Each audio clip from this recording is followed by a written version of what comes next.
सकते हो, ये वो रोड है, दोनों तरफ इसके घने जंगल है, आपको दिख रहे होंगे। जिस रोड से हम आए हैं उस रोड को तो चौड़ा करने के नाम पे सैकड़ों पेड़ों को काटा गया है। और मुझे अभी जो गांव वालों ने बताया कि ये रोड जिस पे हम खड़े हैं ये पूरी की पूरी रोड ही नई है। इस रोड से उन्होंने सार्क चौक तक जो है इस नई रोड को बनाया है। और आप देख सकते हो जंगल के बीचों बीच ये सड़क है। यहाँ जंगल था पहले, जंगल था यहाँ पे, पहले पेड़ थे बाकायदा। और देश की सबसे बड़ी अदालत सुप्रीम कोर्ट की रोक लगी हुई है कि यहाँ पे सारे काम बंद कर दो। उसके बावजूद आपने देखा कि बुलडोजरों से काम चल रहा है।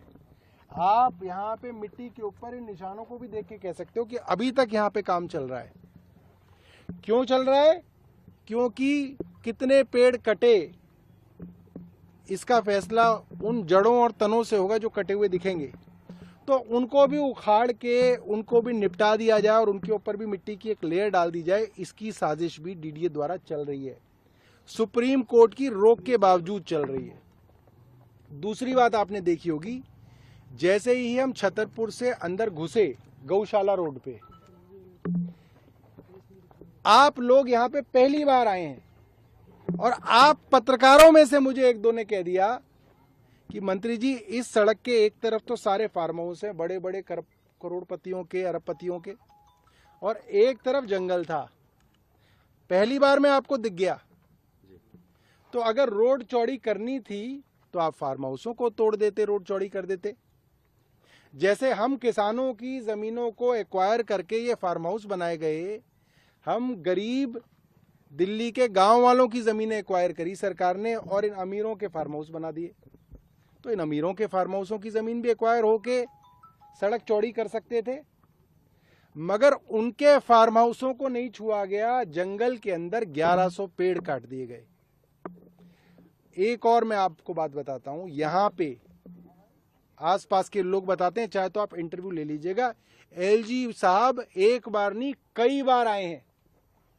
क्या करने एलजी साहब यहां बार बार आए हैं, यह आप एलजी साहब से पूछ लीजिएगा। यहां के लोग बता रहे हैं एलजी साहब ने खूब चक्कर लगाए हैं यहाँ के। जब एक बार आपको आके दिख गया कि इस रोड को चौड़ी करने के लिए आप फार्म हाउसों की जमीन ले सकते हैं, पेड़ों को बचा सकते हैं, तो एलजी साहब को ये बात क्यों नहीं समझ में आई? ये सवाल एलजी साहब के लिए। दूसरी बात, पेड़ काटने से पहले सुप्रीम कोर्ट की परमिशन चाहिए थी। पेड़ काट दिए फरवरी के अंदर, किसी ने शिकायत कर दी तो फिर परमिशन मांगने सुप्रीम कोर्ट में गए, ये कह के कि पेड़ अभी काटे जाने हैं, हमें परमिशन दे दो।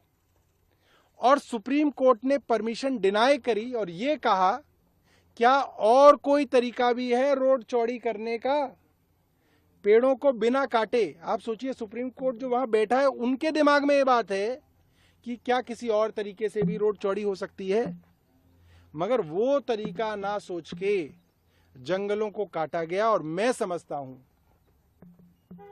फार्म हाउसों और फार्म हाउस मालिकों को करोड़ों रुपए का फायदा पहुंचाया गया और इसके अंदर बड़ी गड़बड़ी की आशंका साफ साफ नजर आ रही है, साफ साफ।